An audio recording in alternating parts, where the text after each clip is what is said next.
This ABC 15 Flash Briefing is sponsored by Sanderson Ford. Straight up. I'm Katie Ramble with your top stories from ABC15 Arizona. A baby has died after being abandoned, left behind a business near 35th Avenue and Baseline. Investigators say somebody found the baby around 1 this afternoon and called for help. Detectives going over surveillance video now at the business complex looking for clues. Police don't know how long the baby was left there, but they're urging anyone with information to contact them. And with this story, just a reminder of Arizona's safe haven law. If you are pregnant and alone and scared, you can drop off a newborn baby at any hospital or fire station, and there will be no questions asked. Now to the coronavirus. Governor Doug Ducey painting a pretty positive picture of COVID-19 in Arizona. He started a news conference thanking Arizonans for their efforts to slow the spread.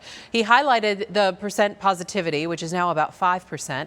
Also, he pointed to the drop in hospitalizations, but says now is still not the time to let up. The reason for today's news conference, a new plan to help track the spread of COVID-19 in our state. The governor announcing a new partnership for rapid COVID-19 testing. The presidents of ASU, U of A, and NAU joined Ducey, announcing a $14 million investment to help those universities handle COVID-19. $6 million of that is going to ASU researchers developing a new point-of-need test.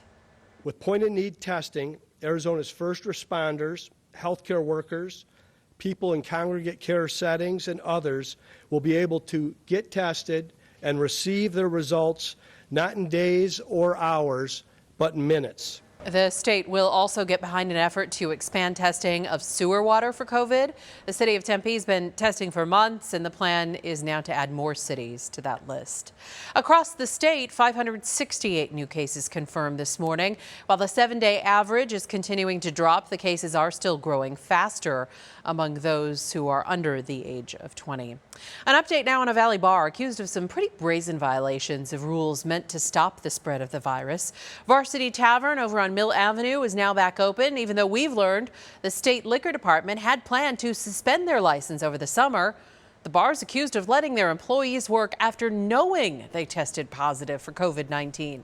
The state now telling us the bar closed on their own before the state issued a suspension, so that ultimately allowed Varsity Tavern to recently reopen with these improved public health benchmarks.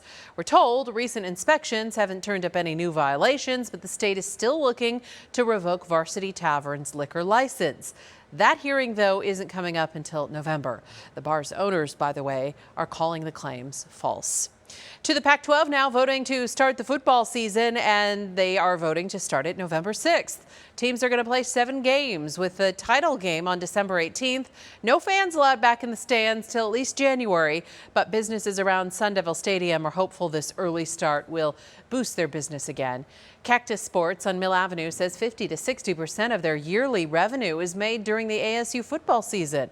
The store's owner has even had to furlough most of his employees, and football, he says, could help fix that. Having football start back up is going to probably help us hire back a couple of people. It's helped Cactus Sports stay open, selling masks during the pandemic. And Arizona schools on a mission to help send hope and help overseas. Lily Anderson teaches 5th grade at Mary Riley's 7 Mile School in White River. And their goal is to send 100 care packages to military members for the holidays. For Anderson, it's about teaching kids to give back, but the project is also personal. We have 3 boys in the military, 1 son by blood and 2 that I call my sons by love. And then I've kind of gotten into the military world with them. Here's how you can help. The class set up an Amazon wish list with items to fill these packages, and you can find the link right now to that on ABC15.com. Tracking your most accurate forecast, I'm Chief Meteorologist Amber Sellens. And another sunny and hot day ahead as we finish out this work week. Take a look at tomorrow with me. We're still going to drop into the 70s overnight, which will feel great. But by 8 a.m., 81 degrees, and by 10, we'll kick in the 90s. Then 100s take over throughout the afternoon hours. Phoenix tomorrow at 105, and temperatures just a degree hotter for Bullhead City and Lake Havasu City tomorrow afternoon. For Prescott, Sedona, and Payson, it's highs in the low to mid 90s, and spots along the rim will will be in the 80s. Now, high pressure is in control, but there have been some significant changes to forecast models in the last 24 hours. And I want to show you early next week now, the flow is going to switch. Winds coming in out of the north could bring some cooler air our way, actually. So instead of tying or breaking records, we're going to see temperatures drop a little bit. 105 tomorrow, 104 Saturday, and 103 Sunday and Monday. By Tuesday, down to 102.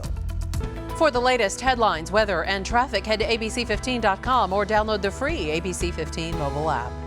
This ABC 15 Flash Briefing is sponsored by Sanderson Ford. Straight up.